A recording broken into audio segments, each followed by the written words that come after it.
जी के चरणों में कोटि कोटि प्रणाम। श्री विष्णु पुराण प्रथम अंश का 18वां अध्याय। प्रहलाद को मारने के लिए विष, शस्त्र और अग्नि आदि का प्रयोग एवं प्रहलाद कृत भगवत स्तुति। श्री पराशर जी बोलते हैं, उनकी ऐसी चेष्टा देख दैत्यों ने दैत्यराज हिरण्यकशिपु से डरकर उसे सारा वृत्तांत कह सुनाया और उसने भी तुरंत अपने रसोइयों को बुलाकर कहा। पराशर जी बोलते हैं कि दैत्यों ने बहुत बार हिरण्यकशिपु के डर का वृत्तांत प्रहलाद जी को सुनाया कि अगर वो उनके आज्ञा का पालन नहीं करेंगे तो फिर हिरण्यकशिपु क्या कर सकता है। हिरण्यकशिपु बोला, अरे सुदगण, मेरा यह दुष्ट और दुर्मति पुत्र औरों का भी कुमार्ग का उपदेश देता है, अतः तुम शीघ्र इसे मार डालो। तुम उसे उसके बिना जाने समस्त खाद्य पदार्थ में हलाहल विष मिला दो और किसी प्रकार का सोच विचार न कर उस पापी को मार डालो। हिरण्यकशिपु सब कुछ किया, पहले सर्प से डसवाया, पत्थर पर्वत से फेंकवाया और आग में बैठवाया। उसके बाद इससे भी मन नहीं भरा, तब वो बोलता है कि उसके सारे खाने में विष मिला दो।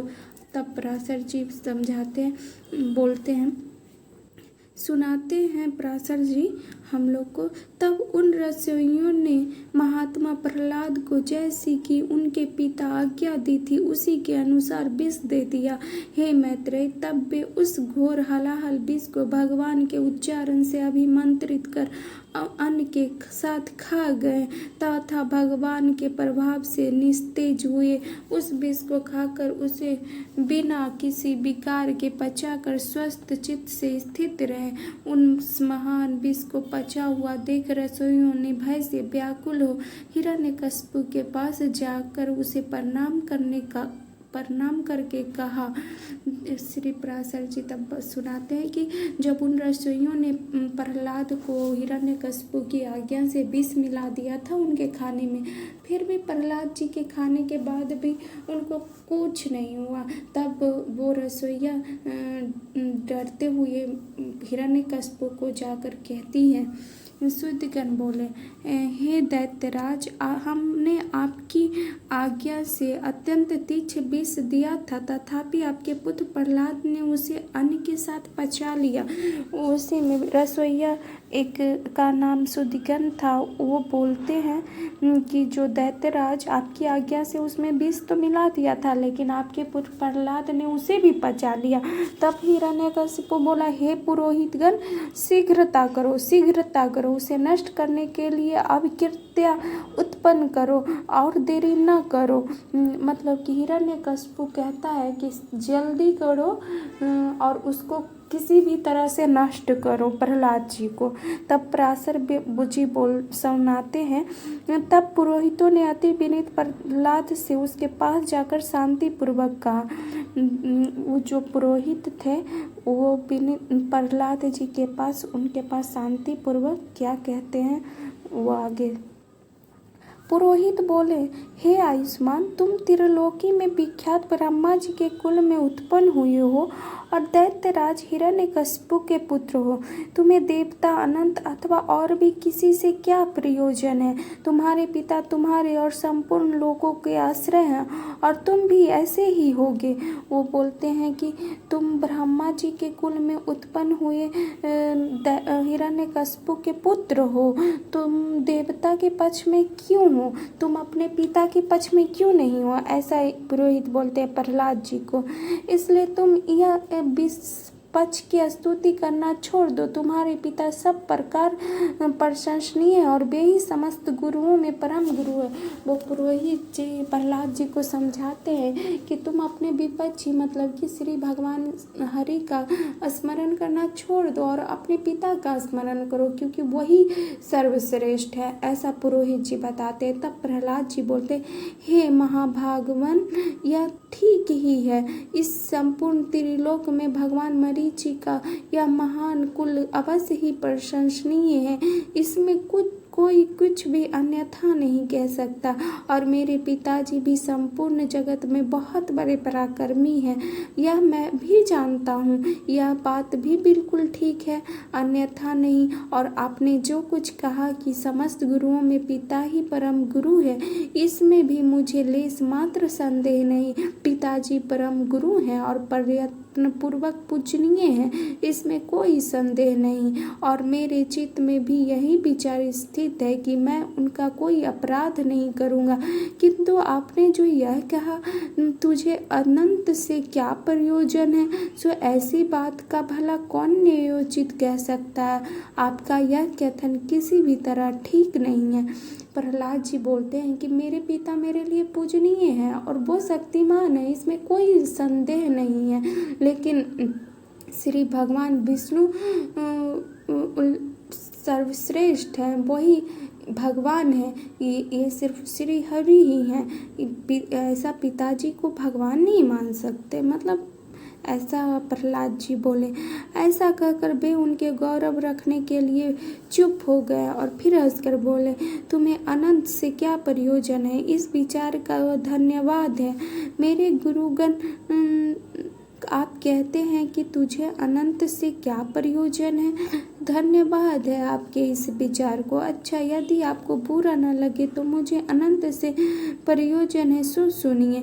धर्म, अर्थ, काम और मोक्ष, ये 4 पुरुषार्थ कहे जाते हैं। ये चारों ही उनसे जिनसे सिद्ध होते हैं, उनसे क्या प्रयोजन। आपके इस कथन को क्या कहा जाए। उस अनंत से ही दक्ष और मरीचि आदि का अन्य ऋषिवरों का धर्म, किन्हीं अन्य मुनीश्वरों के अर्थ एवं अन्य कहीं की काम की पूर्ति हुई, प्राप्ति हुई। किन्हीं अन्य महापुरुषों ने ज्ञान, ध्यान और समाधि के द्वारा उन्हीं के तत्व जानकर अपने संसार बंधन को काटकर मोक्ष पद प्राप्त किया है। अतः संपत्ति, ऐश्वर्य, महात्मा, ज्ञान, संतति, कर्म और मोक्ष, इन सब की एकमात्र मूल श्री हरि की आराधना ही उपार्जनीय है। द्विजगण, इस प्रकार जिनसे अर्थ, काम, धर्म, काम, मोक्ष, ये चारों ही फल प्राप्त होते हैं, उनके लिए भी आप ऐसा क्यों कहते हैं कि अनंत से तुझे क्या प्रयोजन है और बहुत कहने से क्या लाभ। आप लोग तो मेरे गुरु हैं, उचित अनुचित सब कुछ कह सकते हैं और मुझे तो विचार भी बहुत ही कम है। प्रहलाद जी ऐसा बोलते हैं। अनंत तो श्री भगवान विष्णु हरि ही हैं और उनके ही द्वारा मोक्ष मिल सकता है। धर्म के मार्ग पे चलना हमारा धर्म है, ऐसा प्रहलाद जी बताते हैं। इस विषय में अधिक और क्या कहा जाए। मेरे विचार से तो सबके अंतःकरणों में स्थित एकमात्र ही संसार के स्वामी तथा उसके रचयिता, पालक एवं संहारक है।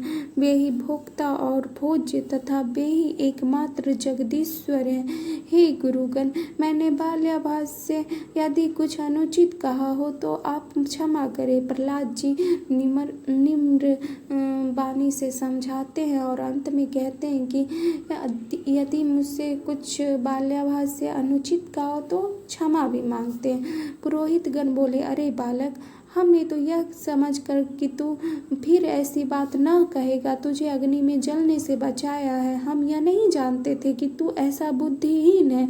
रे दुर्मते, यदि तू हमारे कहने से अपने इस मोहमय आग्रह को नहीं छोड़ेगा तो हम तुझे नष्ट करने के लिए कृत्या उत्पन्न करेंगे। पुरोहित बोले कि मैंने पिछली बार तुम्हें अग्नि से जलने से बचाया था कि तुम सुधर जाएगा, लेकिन तुम तो सुधरने का नाम ही नहीं ले रहा है। ऐसा प्रहलाद जी को बोलते हैं और अब तुम्हें कोई नहीं बचाएगा नष्ट होने से, ऐसा बोलते हैं पुरोहितगण। तब प्रहलाद जी बोलते हैं, कौन जीव किससे मारा जाता है और कौन किससे रक्षित होता है।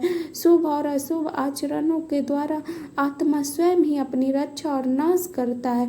कर्मों के कारण ही सब उत्पन्न होते हैं और कर्म ही उनके शुभ अशुभ गतियों के साधन है। इसलिए प्रयत्न पूर्वक शुभ कर्मों का ही आचरण करना चाहिए।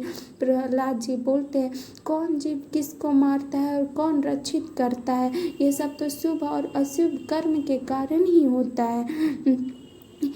इसलिए शुभ कर्म के लिए हमेशा प्रयत्नशील रहना चाहिए, ऐसा प्रहलाद जी कहते हैं। तब श्री पराशर जी सुनाते हैं, उनके ऐसा कहने पर उन दैत्यराज के पुरोहितों ने क्रोधित होकर अग्निशिखा के समान प्रज्वलित शरीर वाली कृत्या उत्पन्न कर दी। उस अति भयंकर करी ने अपने पद्याघात से पृथ्वी को कंपित करते हुए वहां प्रकट होकर बड़े क्रोध से प्रहलाद जी के छाती में त्रिशूल पर प्रहार किया, किंतु उस बालक के वक्षस्थल में लगते ही वह तेजोमय त्रिशूल टूटकर पृथ्वी पर गिर पड़ा और वहां गिरने से भी उनके सैकड़ों टुकड़े हो गए। जिस हृदय में निरंतर अक्षुण्ण भाव से श्री हरि भगवान विष्णु विराजते हैं, उनमें लगने से तो वर्ज के भी टूट हो जाते हैं, और त्रिशूल की बात ही क्या है। उन पापी पुरोहितों ने उस निष्पाप बालक पर कृत्या का प्रयोग किया था, इसलिए तुरंत ही उसने उन पर वार किया और स्वयं ही नष्ट हो गई। अपने गुरुओं का कृत्य द्वारा जलाए जाते देख महामती प्रहलाद, हे कृष्ण रक्षा करो, हे अनंत बचाओ, ऐसा कहते हुए उनकी ओर दौड़े। श्री पराशर जी कहते हैं, जब प्रहलाद जी उनको बताते हैं कि कौन किसका रक्षा करता है, कौन मारता है, प्रहलाद जी अब श्री हरि विष्णु का स्मरण करना नहीं छोड़ते हैं। तब जो है पुरोहित जो है प्रहलाद जी के छाती पर त्रिशूल का बाल कर देते हैं, लेकिन उनके हृदय में तो श्री हरि भगवान विष्णु विराजते थे, तो बर्ज के समान त्रिशूल क्या कर सकता है। त्रिशूल कुछ नहीं बिगाड़ पाया प्रहलाद जी को, बल्कि वो त्रिशूल भी नष्ट हो गया, उनके गुरु भी नष्ट हो गए। तब प्रहलाद जी ही बोलते हैं कि वो उनके गुरु हैं, हे कृष्ण, हे जनार्दन बचाओ रक्षा करो।